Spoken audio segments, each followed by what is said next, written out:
दुखी आजीवन मुक्त सुख राम। अनबे पद प्रकाश के दायक सतगुरु राम। अनंत कोटि जन सहाय की ताय करूं प्रणाम। सतगुरु को एको शब्द मन कोई लेवे मान। तो सहज होत है संत दास मुश्किल सुआसान। भक्ति भक्त भगवंत चतुर नाम वपु एक। जिनके पद रज परसता नासत विघ्न अनेक। सब धरती कागज करो सब वन कलम कटाए। सात समुद्र शाही करो सतगुरु गुण लिख्या न जाए। राम राम राम राम राम। आप सभी के अंदर विराजमान परमात्मा के पावन चरणों में प्रणाम। राम राम राम राम राम राम।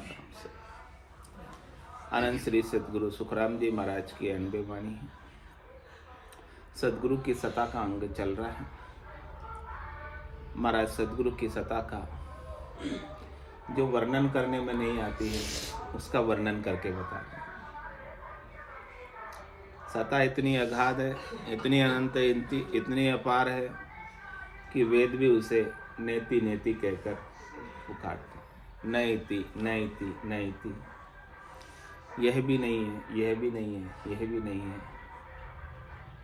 जो दिखता है वो उसमें से सत्ता कुछ भी नहीं। जो दिखे सो सकल विनाशी। अरे रजमातर मूर्त कर्ण होई तब लग ब्रह्म नहीं माया कहूँ तो। थोड़ी सी भी कोई मूर्त है, रूप है, आकार है, रंग है, वर्ण है, तब तक माया का दर्शन है, ब्रह्म का दर्शन नहीं है। और कह रहे ध्यान किया सो निजरे आवे सो सब माया चैन बता है। ध्यान करने से भी जो बंद आंखों से नजर आता है, खुली आंखों से नजर आता है, वो तो माया ही है। लेकिन जो बंद आंखों से नजर आता है वो भी माया। मतलब कुल मिला के जो नजर आ रहा है वो सब माया है। चाहे खुली से आओ, चाहे खुली से आओ, चाहे बंद से आओ, दोनों से जो नजर आ जाता है एक बार वो माया। ब्रह्म कभी नजर नहीं आता ही।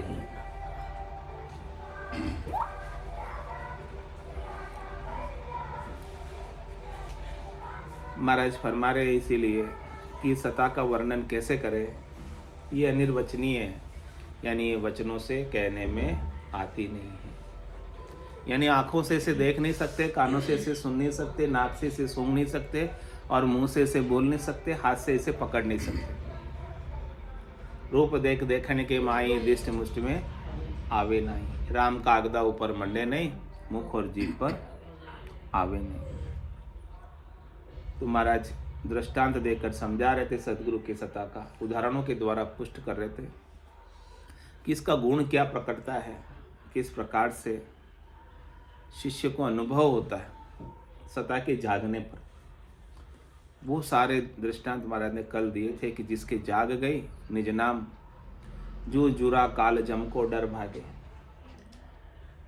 इसका गुण क्या है, कैसे पता करें कि हमारे घट में सत्ता जागी कि नहीं जागी। और तो कोई इसका प्रमाण नहीं है, और तो इसका कोई प्रमाण नहीं है। क्योंकि जो प्रमाण होता है वो तो फिर प्रमाण है, मतलब दिखने में आ गया। प्रमाण दिखने में आ गया मतलब माया। तो प्रमाण महाराज ने कहा है कि जो जुरा काल जम को डर भागे। ये आपके अंदर अनुभूति होनी चाहिए, ये भीतर का आपके अणभे जाग जाए, भीतर में आपका भय निकल जाए, डर निकल जाए। किसका डर? बुढ़ापे का डर,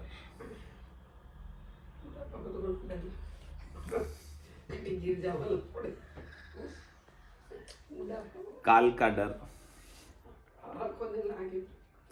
जम का डर। काल के डर में जम के डर में कोई फर्क है?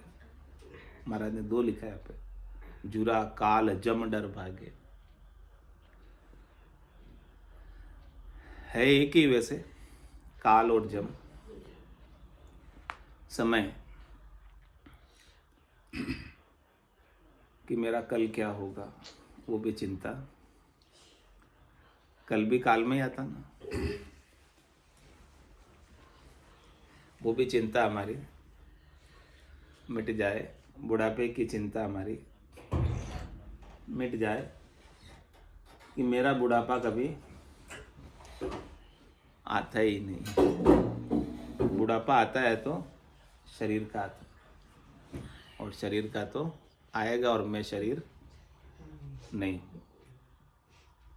मैं तो एक जैसा रहने वाला शुद्ध चेतन आत्मा। ऐसा बोध, ऐसी समझ, ऐसा बुद्धि पर विवेक हमारे भीतर जाग जाए। मैं कालातीत हूँ, समय के बाहर हूँ, बियॉन्ड द टाइम। मैं टाइम के बाहर हूँ, टाइम मेरे अंतर्गत है। ऐसा काल का डर भी। समय मुझे नहीं चलाता, मैं समय को चलाता हूँ। समय मेरे अधीन है, मैं समय के अधीन नहीं। ऐसे काल का डर भी। और जम का डर क्या है? जमराज क्या है? न्यायाधीश है, न्याय करता है। अच्छा किया तो अच्छे का फल भुगताएगा, बुरा किया बुरे का फल भुगताएगा। अब जब मैं समय के एरिया से ही बाहर हो गया, काल के एरिया से ही बाहर हो गया, तो अब जम क्या करेगा? उसके जुरिडिक्शन से, क्षेत्राधिकार से फिर वो फल भुगता पाएगा? नहीं।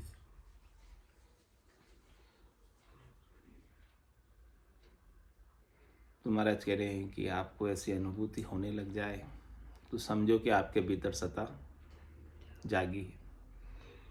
जे निज नाम शिष्य में जागे।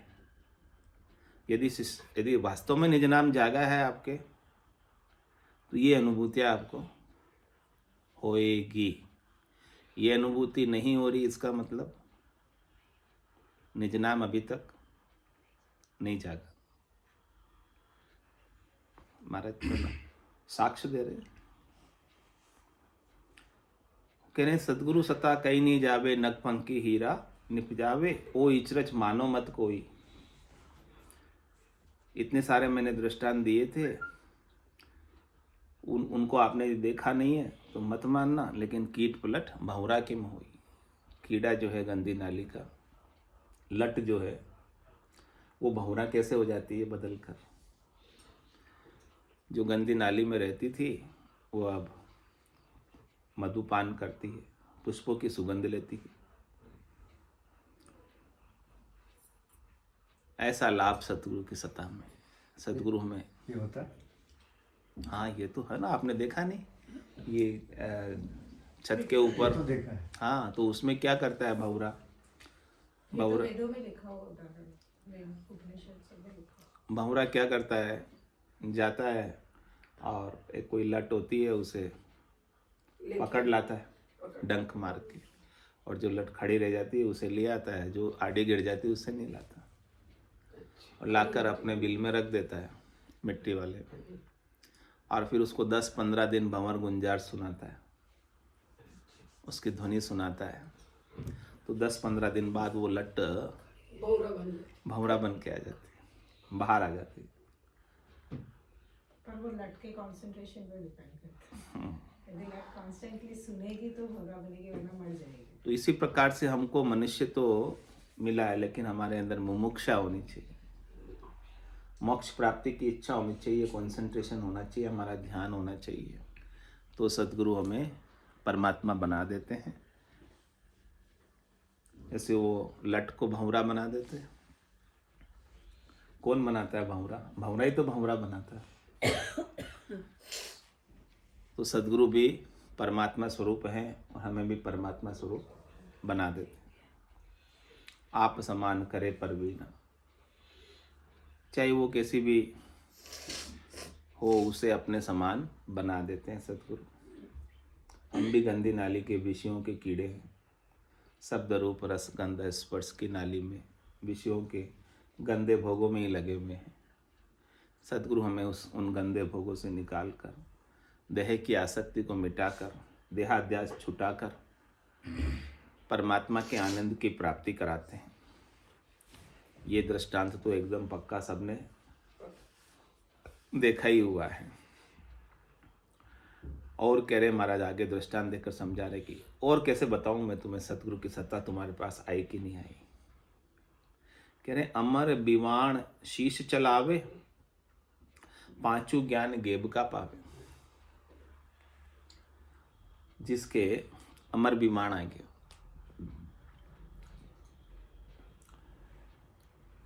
जिसके गट के भीतर सत्ता का बोध हो गया, शीश चलावे मतलब शीश में हो गए। शीश मतलब माथा, माथा मतलब बुद्धि। बुद्धि के ऊपर अमर होने का विवेक जगेगा कि आप अमर हो, मैं भूलवश मैं अपने आप को मरने वाला मान रहा था। ये भ्रम कहाँ हो रहा था? आपकी बुद्धि में भ्रम था। सद्गुरु आपकी इस बुद्धि के भ्रम को दूर करते हैं। कह सुखराम भ्रांति हल कीजिए। भ्रांति कहाँ हो रही थी? आपके शीश में तो हो रही थी, आपकी बुद्धि में तो हो रही थी, आपकी समझ में तो हो रही थी। और सद्गुरु ने क्या किया? आपकी समझ को दुरुस्त कर दिया, ठीक कर दिया कि आप भूल कर रहे थे। आप अमर थे, आप अमर हैं और आप अमर रहेंगे, लेकिन भूलवश आपने अपने आप को मरने वाला मान लिया। तो मरने वाले मानने के कारण ही आप बार बार जन्म रहे थे और बार बार मर रहे थे। तो कह रहे अमर बिवाण शीश चलावे। सद्गुरु के ज्ञान का अमर बिवाण,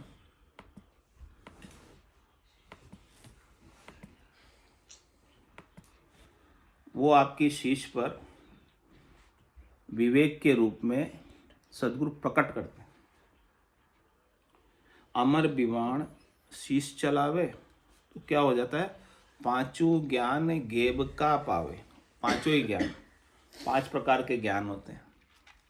मति ज्ञान, श्रुति ज्ञान, अवध ज्ञान, मन पर्याय ज्ञान और केवल्य ज्ञान। तो महाराज कह रहे कि जिसके घट में ऐसे अविनाशी होने का, अमर होने का बोध हो गया, उससे सब प्रकार के ज्ञान स्वतः ही हो गए। अब उसे इस ज्ञान को पाने के बाद कोई ज्ञान पाने की आवश्यकता बाकी नहीं रहेगी। ये ऐसा दिव्य ज्ञान है, अद्भुत ज्ञान है, विलक्षण ज्ञान है, घेभाव ज्ञान है, ऑटोमेटिक ज्ञान है। सद्गुरु की कृपा से प्राप्त होता है, हमारे करने से प्राप्त नहीं होता। ये जो अवधि ज्ञान है ये क्या है? भूत भविष्य वर्तमान की बात बताना, अवधि पार की बात बताना कि उस अवधि में ये हुआ था और आगे ये होएगा। ये अवध ज्ञान है। कोई जैसे नास्त्रोदमस हुए, ये आगे की अवधि के बातें बता देते थे। ये मुमकिन संभव है, ये हो जाता है, ये होता है अपने मन को वहाँ ले जाकर, उस टाइम में ले जाकर। मन सूक्ष्म है, मन से ट्रेवल कर सकते हो आप। करते नहीं हैं। हाँ, पता ही है सबको, करते ही है तो ट्रेवल। बैठे तो यहाँ हो, आप घर पे भी ट्रेवल करके आ सकते हो भी आपके मन से। मूवीज में नहीं दिखाते, एक लोग दिखा देते हैं चेयर में, फिर आपको सदियों पहले ले जाते हैं, सदियों बाद ले अब जाते हैं। महाभारत में दिखाते थे पहले वो। हाँ, तो आप मन से जब ट्रेवल करते हो तो बैठे या हो, आपकी सुरता, आपका चश्मा कहाँ रह गया घर में, वहाँ पड़ा है, देख रहे हो भी यहाँ से। ट्रेवल कर रहे हो, आपका मन ट्रेवल कर सकता है ना ऐसे।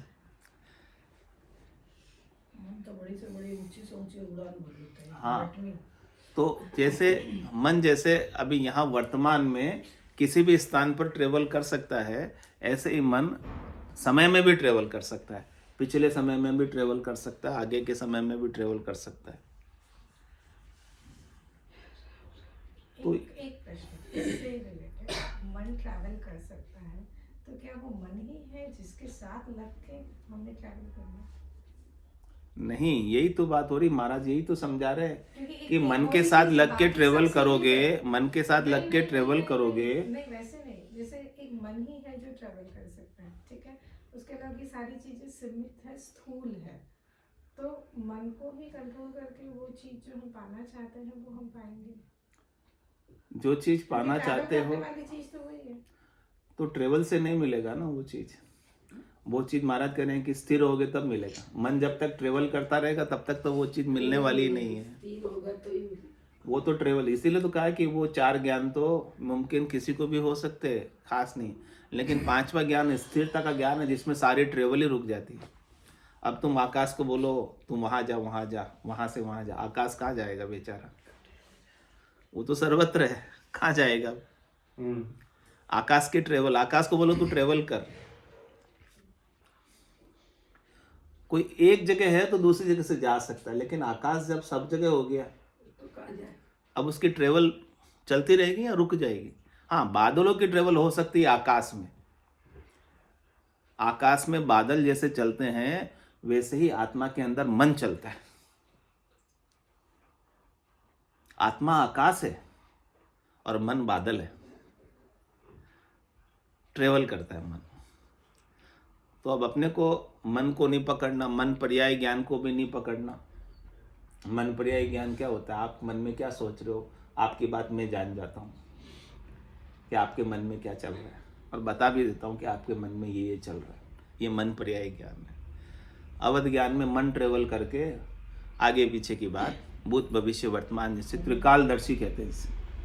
तीनों कालों में, भूतकाल में, वर्तमान में, भविष्य में जाकर मन के द्वारा जाकर बता देते हैं। तो ये सब मन की गतियां हैं, मन के एरिया की बातें हैं। तो महाराज कह रहे इस मन की गतियों से तो आपको बाहर होना है। मन की गतियों के अंतर्गत ही रहोगे तो फिर मुक्त कहाँ हुए? फिर तो आप ट्रेवल में ही रहोगे ना।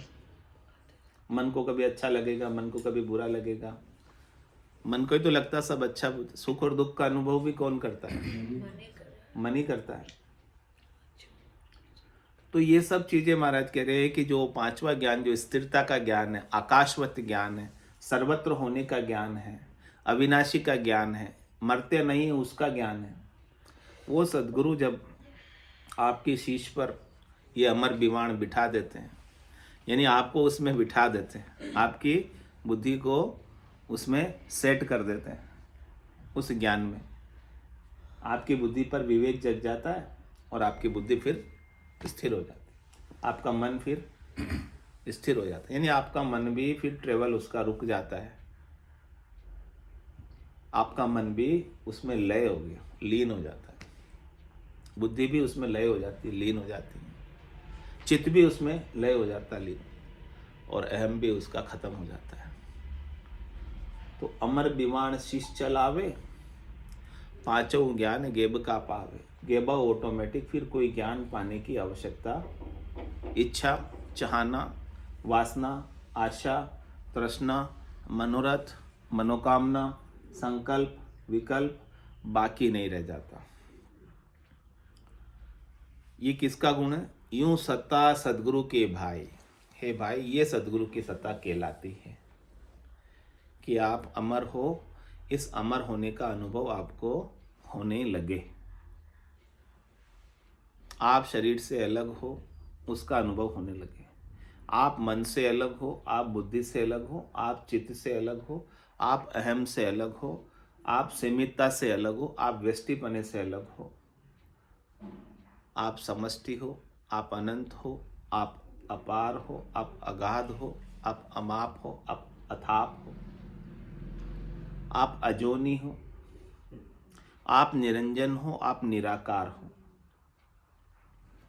ऐसा अनुभव आपको होने लगे तो ये समझो कि आपके पास अमर विमाण शीश चलावे। आपके शीश पर अमर विमाण यानी अमर होने का परवाना आ गया। वो अमर होने का परवाना अमर विमाण आते ही पांचों ज्ञान गेब का पावे।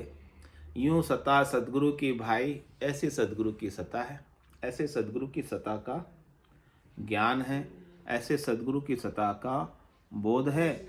और कह रहे जागे सबद शिष्य तनमाई। सदगुरु अपने शब्दों के माध्यम से, अपनी वाणी के माध्यम से, अपने अनुभव के वचनों के माध्यम से ऐसा विवेक आपकी बुद्धि पर जगाते हैं। जागे सबद शिष्य तन माही, शिष्य के तन में अमर होने का विवेक जगा देते हैं। और वो विवेक जागने के बाद, एक बार जाग जाता है ऐसा विवेक, तो वो फिर विवेक कहीं जाएगा, फिर वो विवेक कहीं जाता नहीं।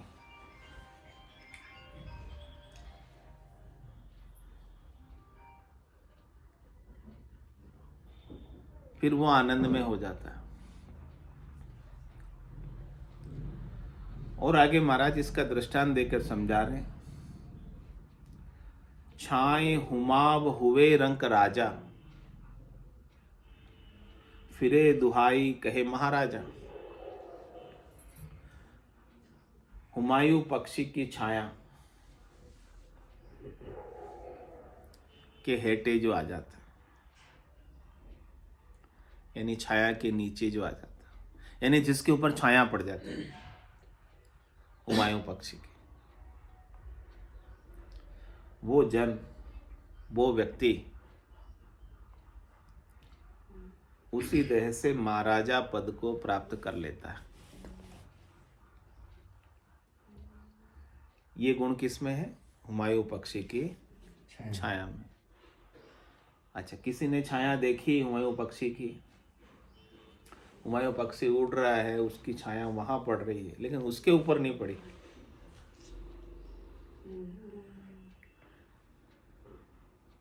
तो क्या वो महाराजा बनेगा? एकदम पास से देखी, वहां से छाया निकल रही है, लेकिन उसके ऊपर नहीं पड़ी छाया, तो पास से निकल गई छाया हुमायूं पक्षी की, तो वो महाराजा नहीं बनेगा। महाराजा कौन बनेगा? जो उस छाया के हेठे। तो ऐसे ही जो सदगुरु के ज्ञान के हेठे आएंगे, सदगुरु के ज्ञान के पास तो आ गए, लेकिन हेठे नहीं आए। हेठे नहीं आए मतलब शिरोधारी नहीं किया, धारण नहीं किया, अपने सिर पर नहीं छाया पड़ी। आपके सिर पे छाया पड़नी चाहिए सदगुरु के ज्ञान की।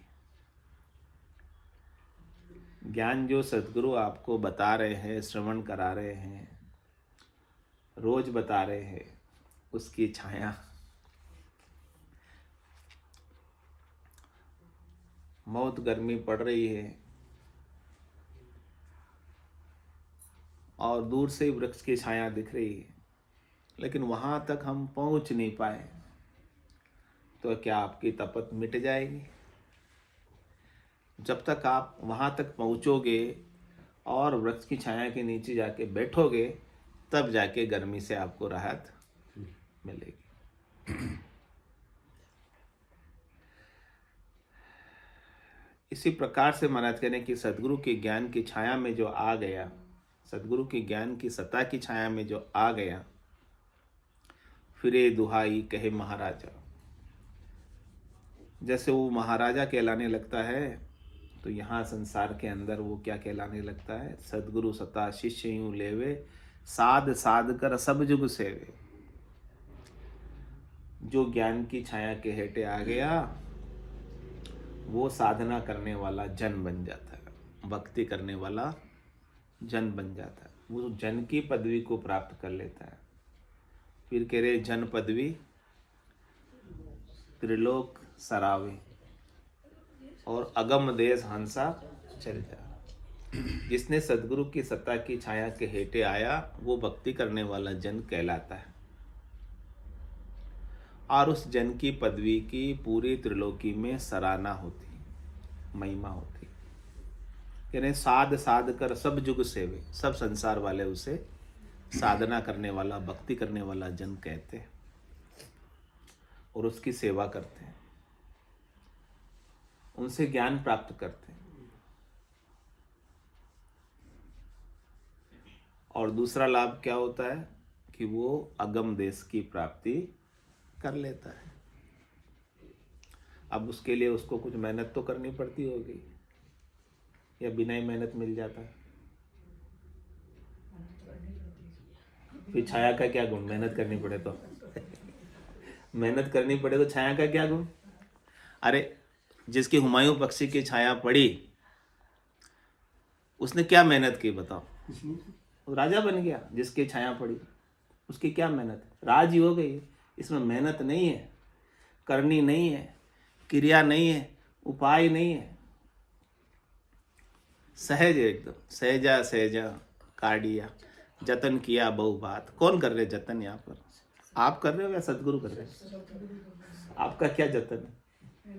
तो ऐसे जैसे सावित्री सत्यवान को वापस जिंदा करा देती है यमराज, तो ये सेम हमारे पक्षी किसी भी छाया पड़ी वो राजा बन गया। हाँ, राजा बन जाता है। सावित्री सत्यवान को यमराज से छुड़ा लेती। हाँ, वो एक दृष्टांत दिया है, यानी उसको भी बोध यही दिया कि यमराज से छुड़ाने का। यमराज शरीर को पकड़ता है, श्वासों को पकड़ता है, आत्मा को यमराज नहीं पकड़ सकता। तो ज्ञान के द्वारा आत्मा यमराज से अलग ही है। आत्मा की पकड़ नहीं है यमराज के पास। आत्मा को पकड़ नहीं सकता वो। हाँ, मार ही नहीं सकता। यमराज क्या करेगा बेचारा? तो वो छाया का गुण है। ऐसे सदगुरु के ज्ञान का गुण है। सदगुरु आपसे कोई करने नहीं कराते। कह रहे कै सुखराम शब्द की महिमा। सारी महिमा किसकी है? सदगुरु के अनुभव के शब्दों की। कै सुखराम शब्द की महिमा, जो आपको निश्चिंत कर देते हैं, निशोक कर देते हैं, निशंक कर देते हैं, निडर कर देते हैं, निर्भय कर देते हैं। कै सुखराम शब्द की महिमा, उसकी महिमा है, उसका गुण है। कहता बढ़िए न काई। फिर आपसे क्या क्या करवाएंगे? आपसे साधन करवाएंगे, आपसे ध्यान करवाएंगे, आपसे सुमरन करवाएंगे,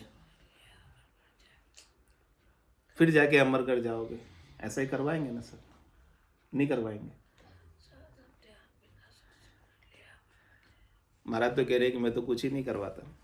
साधन ध्यान बिना सुन सिमरन लिया अमरगढ़ जाए। बिना कुछ कराए मैं आपको अमरगढ़ तुरंत प्राप्त कराता हूँ। ये कह रहे तुरंत, देर नहीं उसमें। ऐसा ज्ञान है सत्ता का, ऐसा बोध है सत्ता का। आपकी बुद्धि के भ्रम को ठीक करते हैं। बुद्धि में भ्रम है, भ्रम को ठीक करने के लिए तो बस ज्ञान ही चाहिए। करनी से आपका भ्रम ठीक नहीं होगा। कोई कितने साल करनी कर ले, लेकिन उसका भ्रम कभी ठीक होने वाला नहीं। और उल्टा ज़्यादा करनी करने से उसके सुख के भ्रम में पड़ा रहे, क्योंकि करनी करने से सुख आता।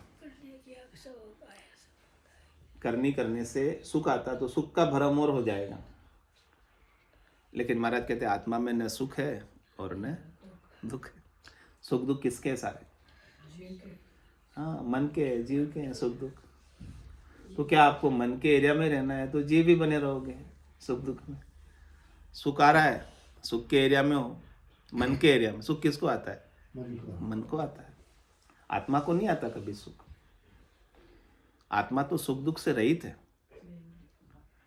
मन में है सुख दुख। आपके शरीर में भी सुख दुख नहीं है। आपके मन को, आपकी बुद्धि को डॉक्टर शून्य करके शरीर के साथ छीड़फाड़ करता है, तो उस समय आत्मा रोती होगी या उस समय शरीर रोता होगा? कोई नहीं रोता। शांति। सब सब डॉक्टर कर लेता है। उसने क्या किया, जिसमें सुख दुख का अनुभव होता है उसको उसने शून्य कर दिया। अब आत्मा को कोई सुख दुख का अनुभव नहीं है और आपके शरीर को कोई सुख दुख का अनुभव नहीं है। सुख दुख का अनुभव किसको है? मन को है। उसने मन को शून्य किया, कंट्रोल कर दिया उसको। मन को निश्चेतना से उसने निश्चेत कर दिया, अचेत कर दिया मन को, फिर सब कुछ कर लेता। पूरा सौंप देते करता पीती सब। बड़े से बड़ा ऑपरेशन कर लेता है। हार्ट तो निकाल। हाँ हाँ, हार्ट पूरा बाहर निकाल के ओपन सर्जरी करके वापस फिट कर देता है, जैसे मोटर पार्ट्स के करते हैं ऐसे कर देता है।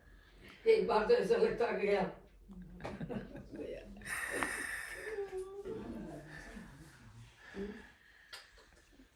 तो महाराज कह रहे हैं, छाई छाई हुमाव हुए रंग राजा, फिरे दुहाई कहे महाराज। केवल छाया के नीचे आने से ही वो महाराजा कहलाने लगता है। इसी प्रकार से सदगुरु के ज्ञान के नीचे आने से ही आप अमर हो जाते हैं। आपके भ्रम, आपकी भ्रांति मिट जाती है। कह सुखराम भ्रांत हल कीजिए। महाराज कह रहे हैं, आपकी भ्रांति को हल करो। ये भ्रांति जब तक हल नहीं होगी तब तक सत्ता आपके जागेगी नहीं।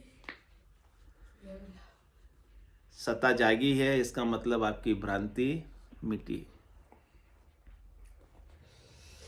यही इसका एक प्रमाण है सत्ता के जागने का, कि भ्रांति मिटी कि नहीं मिटी अभी तक। मरने की डर मिटा कि नहीं मिटा, मरने का, बूढ़े होने का।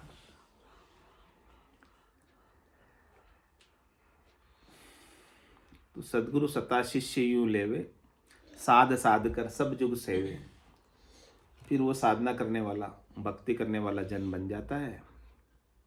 और महाराज इसके आगे दृष्टांत देकर समझा रहे हैं सदगुरु की सत्ता को, कि सदगुरु सत्ता जीव यूं जागे, चमक पत्थर लोह उड़ लागे। क्या कह रहे हैं महाराज? सदगुरु सत्ता जीव यूं जागे। सदगुरु की सत्ता का ज्ञान जिस जीव को हो जाता है, यानी जीव कौन है? अभी तो जिस आत्मा के ऊपर मन है, बुद्धि है, चित्त है, अहम है, वही तो जीव है। जिसके साथ 5 प्राण है वही तो है, वो जीव है। और कह रहे हैं कि सदगुरु सत्ता जीव यूं जागे। अब वो जीव जो है जाग जाता है। वो जीव जो है पहले किस में था? सो रहा था। किस में सो रहा था? माया मोह भरम की रजनी, सूता जीव अघाई, सदगुरु वाज करिए कैसी, राम कहो मेरे भाई। सदगुरु ने सतराम का सिमरन करा के, न मरने वाले राम का सिमरन करा के, अविनाशी राम का सिमरन करा के, निरंजन राम का सिमरन करा के, निराकार राम का सिमरन करा के, अजोनी अजन्मे राम का सिमरन करा के जीव को मरने वाले से जगा दिया, कह दिया कि तू मरने वाला नहीं। सदगुरु सता जीव यूं जागे। और कैसे जगाया? कि चुंबक पत्थर लोड लागे। चुंबक पत्थर होता है चुंबक, और जैसे ही वो लोहे के पास ले जाते हैं उसको, तो लोहा उड़ के चुंबक के आके चिपक जाता है। ऐसा चुंबक में आकर्षण खींच लेता है, खींच लेता, उड़ के लोहा पास में आते ही। ऐसे ही महाराज कह रहे हैं कि ये आत्मा भी, ये जीव भी उड़कर परमात्मा के चिपक जाता है। हम सब लोहे के समान हैं और परमात्मा चुंबक के समान। परमात्मा में आकर्षण है। तो वो ज्ञान के प्रकट होने पर, ज्ञान के जागने पर हम सब लोहे, हम सब जीव उड़कर कहाँ चले जाते हैं? परमात्मा के चिपक जाते हैं। और वो नहीं है तो फिर हम किससे चिपके रहते हैं? संसार से, शरीर से, इंद्रियों से, वस्तुओं से, व्यक्तियों से हम चिपके रहते। तो सत्ता में वो गुण है, सत्ता में वो पराक्रम है कि वो सत्ता आपको परमात्मा में मिला देती है, परमात्मा से चिपका देती है, परमात्मा से अभिन्न कर देती है। आप में और परमात्मा में जो भेद था उस भेद को मिटा देती है, आपका जीवपना खत्म कर देती है। कह रहे आ सुन सत्ता गुरा के माई, ये सत्ता किनके अंदर है? गुरु के अंदर है। गुरु ने ऐसी सत्ता को प्राप्त किया, गुरु ने ऐसे अमृतत्व का बोध किया, गुरु ने ऐसे अविनाशी को अनुभव किया अपने अंदर। तो जिसने अनुभव किया है वही बता सकते।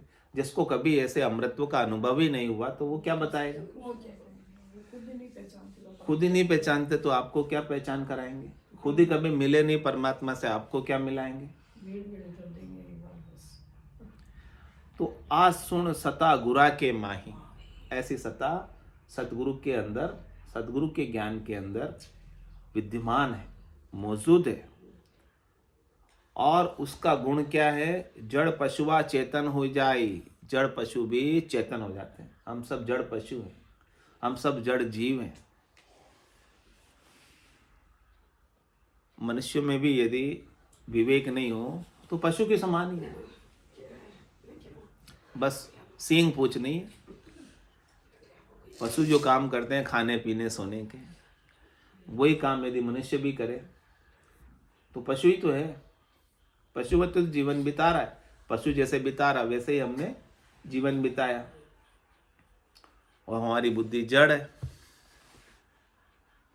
यानी जड़ चीजों में, भौतिक चीजों में उसके आकर्षण में रहती, उसी की चाहना करती, उसी की इच्छा करती, उसी की वासना करती, उसी की आशा करती, उसी की तृष्णा करती, उसी को प्राप्त करने, उसी को बढ़ाने का प्रयास करती, जड़ चीजों को, भौतिक चीजों को। उसमें चेतनता सद्गुरु के ज्ञान से आती है। सद्गुरु जब तक आपको इसलिए सद्गुरु की आवश्यकता है। बाकी सब चीजें में तो आप सब चतुर हो, होशियार हो, पारंगत हो। संसार में सब अपने अपने काम में सब होशियार है, कोई डेढ़ नहीं है, कोई कमजोर नहीं है। लेकिन परमात्मा की प्राप्ति में सब डेढ़ है, किसी को नहीं पता परमात्मा का। बोलो राम सद्गुरु देव जी महाराज परम दयाल सद्गुरु सुखराम जी महाराज अनंत श्री सद्गुरु सुखराम जी महाराज के ज्ञान स्वरूप भगवान केवली भगवंता जीवा तारण जहाज मोक्ष के मालिका ने अनंत कोटि संतान राम सभा में राम राम सा राम राम सा राम राम राम राम राम राम सा।